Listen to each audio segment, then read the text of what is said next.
a unique opportunity for anime and manga fans. If you're a One Piece fan, I'm sure you'd love to draw your favorite characters. Now you can get 2 amazing books for free. The first book will teach you drawing techniques, and the second one will show you how to create art directly on your phone without even needing to draw. You'll be able to create stunning virtual artwork just like the one on your screen right now. Both books are completely free if you act fast and click the link in the description. Don't waste time. This is a one-of-a-kind opportunity.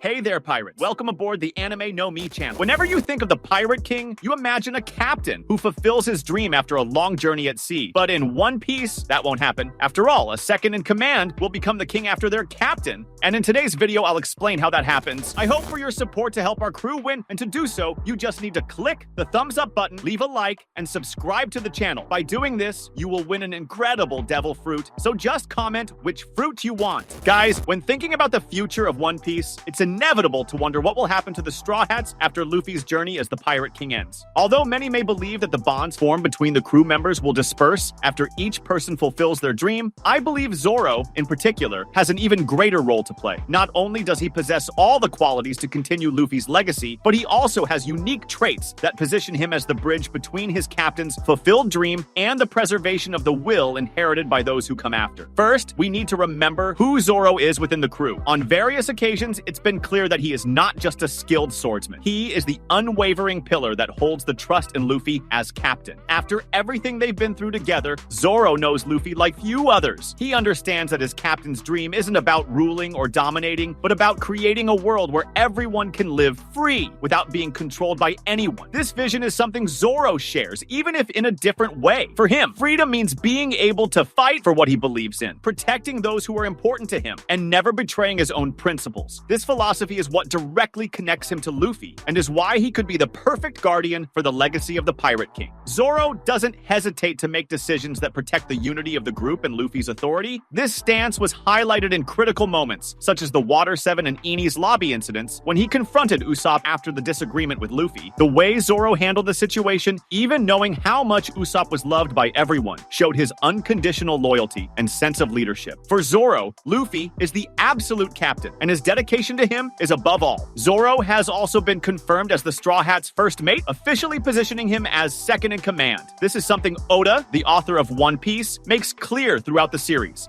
even if it's not explicitly stated in every arc. In chapter 997, for example, we see Sanji being captured on Onigashima, while Zoro not only leads a crucial offensive, but also expresses his intention to deal directly with Kaido. This moment not only demonstrates his strength, but also the respect he has among his companions, especially in times of crisis. He is the person everyone looks to when Luffy is incapacitated or distant. Another point that reinforces this idea is the inevitable comparison between Zoro and Silver's Rayleigh, the first mate of the Roger Pirates. Just like Zoro, Rayleigh was Roger's right-hand man and someone the Pirate King trusted completely. After Roger's journey ended, Rayleigh became a legendary and mysterious figure known as the Dark King. Interestingly, Zoro has already begun to build a similar reputation, being called the King of Hell after his fight against King Wano in chapter 1036. This title is not just a recognition of his strength, but also of his stance as someone willing to face the depths of hell for his comrades. However, Zoro is not just a shadow of Rayleigh. He has his own dream to become the greatest swordsman in the world. This goal, although it may seem separate from Luffy's dream of being the Pirate King, is deeply connected to it. As Mihawk mentioned in chapter 52, being the greatest swordsman is not just a matter of brute strength, it's about spirit, determination, and purpose. Furthermore, unlike Rayleigh, Zoro is not someone who would be content with retiring or living in the shadows. He has a dream to fulfill and unwavering loyalty to Luffy. Even after the captain achieves his goal, Zoro will continue fighting, not only to fulfill his own dream,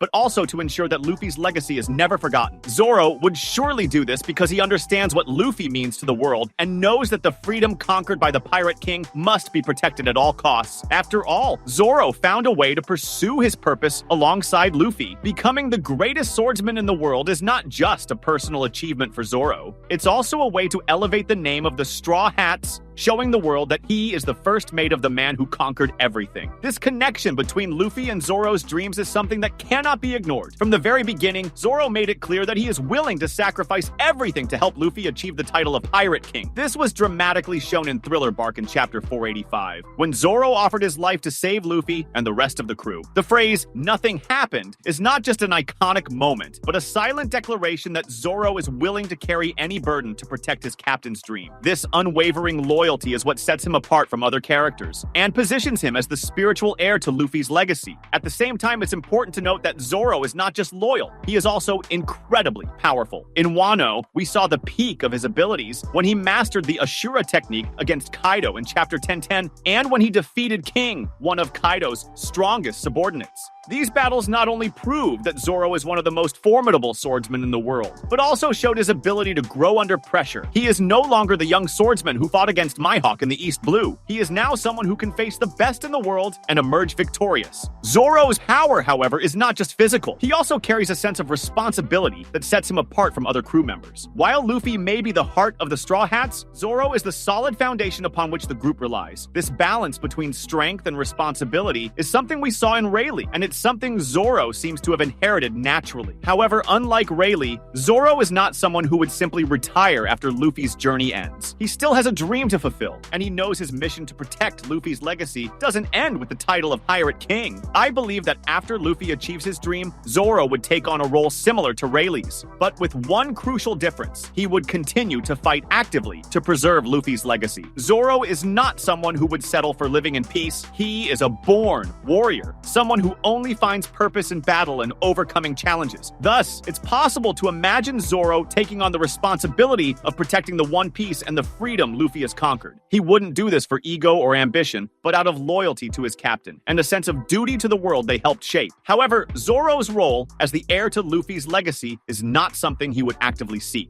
He doesn't desire to be the center of attention or lead a new era. But as we've seen throughout the series, Zoro is someone who acts when necessary. He is the type of person that, if the world needed him to continue Luffy's dream, wouldn't hesitate to bear that burden. He would do it not for glory, but because he knows that this is the only way to honor the man he chose to follow, and he wouldn't be the first person to do so. After the loss of the legendary Edward Newgate, Whitebeard, the pirate world fell into chaos. The Whitebeard pirates, once the greatest force on the seas, were adrift, but Marco the Phoenix took on the burden of trying to keep his captain's legacy alive. Although Marco had always been the first mate of the crew, known for his unparalleled strength, intelligence, and loyalty, he never wanted the title of captain. However, he knew he had to do something to protect Whitebeard's memory and ideals. The confrontation between Marco and Blackbeard, indirectly recorded in the events after Marineford and detailed during the Wano arc, is one of the clearest pieces of evidence that Marco tried to take on this legacy, even in the face of impossible circumstances. Oda, the creator of One Piece, has mentioned on several occasions that Zoro is a central figure in the crew, even though he is not as expansive or charismatic as Luffy. Once again, I need to mention Chapter 485, during the Thriller Bark arc, where we saw how much Zoro is willing to sacrifice for Luffy and the Straw Hats. When he absorbed all the pain and exhaustion from Luffy after the fight against Oars and Kuma, he showed not only his physical strength, but also the depth of his loyalty. This moment, immortalized by the phrase "nothing happened," is proof that Zoro would do anything to protect Luffy's dream. And that's what I believe. Zoro would be the key to ensuring that Luffy's Straw Hat legacy is never forgotten. But what about you? Do you believe that too? That was today's content. We hope you liked it and want to share your opinion on the subject. Don't forget to share the video, give it a thumbs up, and I'll see you in the next video. Take care and stay amazing.